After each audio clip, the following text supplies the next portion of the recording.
자기계발 유튜브, 자기계발 서적을 좋아하시나요? 그런 걸 보면 항상 하는 말이 있죠. 미라클 모닝, 아침 일찍 일어나기, 아침부터 운동하기, 이런 걸 하면 인생이 바뀐다, 삶이 달라진다, 부자가 된다. 그래서 저의 첫 번째 도전, 일주일 동안 새벽 러닝하기. 과연 일주일 동안 새벽에 일어나서 러닝을 하면 내가 얼마나 달라질까요? 어떤 변화가 생길까요? 자, 그럼 지금부터 저와 함께 달려보시죠.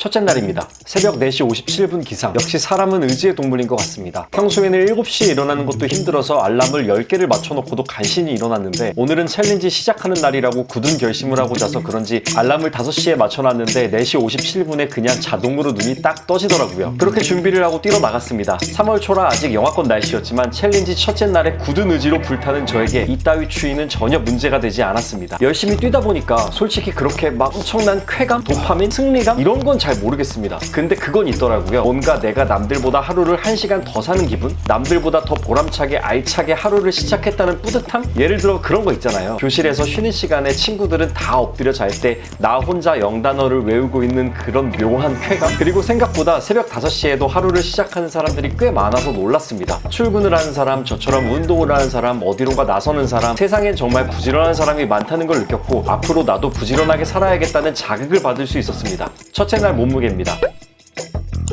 둘째 날입니다. 어제 잠을 많이 못 잤습니다. 아직 내 신체가 미라클 모닝에 적응을 덜해서 그런지 12시가 넘어서도 졸립지가 않더라고요. 결국 12시 반쯤 잠들어서 한 4시간 정도 자고 일어났네요. 첫째 날과는 다르게 뭔가 좀 살짝 피곤함이 묻어나는 기분이 들었습니다. 확실히 어제보다는 조금 몸이 무겁더라고요. 그치만 하루를 일찍 시작했다는 뿌듯함은 확실히 있었습니다. 자, 그럼 오늘 하루도 파이팅! 러닝 직후에는 상쾌함 때문에 졸린지 몰랐는데 막상 출근길 지하철에서는 좀 졸립더라고요. 마침 또 제 앞에 자리가 생겨서 앉아서 가다 보니까 이건 뭐 졸음을 피할 수가 없었습니다. 출근에서도 좀 피곤하고 이때부터 살짝 피로가 쌓이기 시작한 것 같습니다. 둘째 날 몸무게입니다.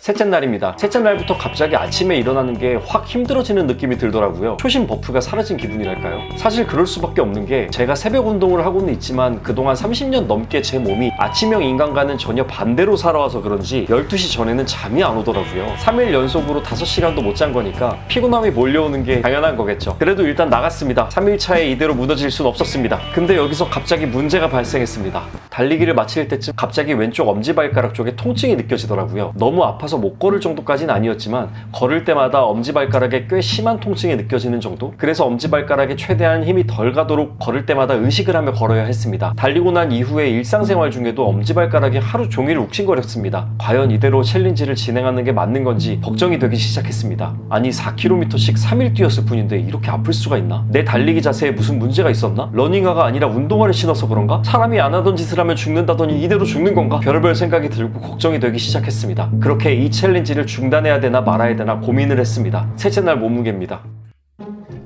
넷째 날입니다. 어제 갑작스러운 통증으로 챌린지를 일단 접고 치료부터 받아야 하나 고민을 했는데 자고 일어나니까 발가락 통증이 조금은 나은 느낌이 들더라고요. 그래서 일단 뛰었습니다. 근데 또 뛰기 시작하니까 통증이 살짝 올라오더라고요. 그래서 넷째 날부터는 달리는 속도를 살짝 줄이기 시작했습니다. 최대한 발에 무리가 가지 않도록 천천히 뛰기 시작했습니다. 이때부터 유튜브를 통해 초보 러너가 알아야 할 달리기 상식이나 러닝화에 대해 많이 찾아보기 시작했습니다. 찾다 보니까 느낀 점은 여러분들은 절대 저처럼 무턱대고 달리지 않으셨으면 좋겠습니다. 대부분 유튜브에서 하는 말들이 초보 때는 천천히 달리고 걷고를 반복해야 된다고 하더라고요. 근데 저는 뭣도 모르고 그냥 계속 달렸던 겁니다. 가끔 가다 한 번 이렇게 달리는 거면 괜찮았을 텐데 매일 달리기를 하니까 달리기 방법과 자세가 굉장히 중요하더라고요. 아무튼 저처럼 부상을 당하지 않도록 달리기 정보를 어느 정도 배우신 뒤에 달리시길 바랍니다. 퇴근하고 집에 돌아오는 길, 오늘 회사에서 좀 힘든 일이 많아서 집 가는 길에 맥주 2캔이 너무 땡기더라고요. 이렇게 마트를 들어갔고 주류 코너로 이동했는데 내일 5시에 일어나서 운동을 해야 한다는 생각에 술 마시는 게 좀 걱정이 되더라고요. 피로가 조금씩 쌓이고 있고 발가락 통증까지 있는 상황에서 맥주까지 마시고 자면 컨디션이 더 안 좋아지는 거 아닐까? 내일 운동 못해서 챌린지 실패하는 거 아닐까? 그럼 이 컨텐츠는 망하는 거 아닌가? 갑자기 이런 생각이 들면서 결국 술을 사지 않았습니다. 참고로 저는 혼술을 굉장히 사랑하는 사람으로서 마트까지 들어갔다가 스스로 참고 나온 경우는 살면서 처음 있는 상황이었습니다. 새벽 러닝, 이게 단순히 운동을 해서 건강이 좋아지는 장점뿐만 있는 게 아니라 매일매일 운동 루틴을 지키기 위해서 자연스럽게 자제력과 통제력이 발전한다는 장점, 그게 정말 가장 큰 장점이 아닐까 싶었습니다. 그래, 앞으로도 이렇게 달려나가는 거야. 할 수 있다!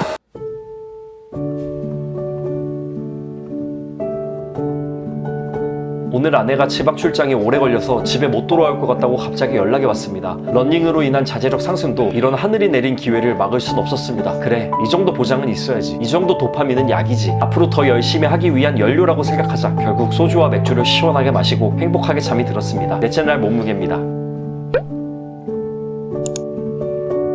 다섯째 날입니다. 알람이 울리기도 전에 눈이 자동으로 떠졌습니다. 근데 뭔가 이 기분 나쁜 상쾌함은 뭐지? 분명 피곤해야 하는데 왜 상쾌하지? 창문 너머로 햇살이 왜 이리 따스하지? 역시 왜 슬픈 예감은 틀린 법이 없는지. 술 기운에 알람을 안 맞추고 잠이 들어서 눈 떠보니 6시였습니다. 예전에 나였다면 아마 내가 그렇지 뭐 오늘은 망했으니까 그냥 잠이나 더 자자 하고 누웠을 겁니다. 그러나 오늘의 나는 그러지 않았습니다. 그래도 일단 뛰러 나갔습니다. 평소보다 1시간 정도 늦긴 했지만 그게 중요하진 않았습니다. 그래도 뛰러 가는 것, 약속을 지키는 것, 그게 중요한 거였습니다. 결국 6시 20분쯤 나가서 7시까지 러닝을 하고 왔습니다. 평소보다 좀 늦게 일어나긴 했지만 그래도 뛰고 나니 상쾌했습니다. 오늘 포기할 뻔했는데 그래도 성공했습니다. 다섯째 날 몸무게입니다.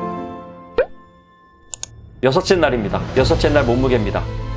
마지막 7째 날입니다. 사실 셋째 날부터는 피곤함이 점점 쌓여서 아침에 일어날 때 힘들었습니다. 그런데 오늘은 마지막 날이라 그런지 피곤함은 거의 없었습니다. 그렇게 뛰었습니다. 7째 날 몸무게입니다. 이렇게 일주일 새벽 러닝이 종료되었습니다.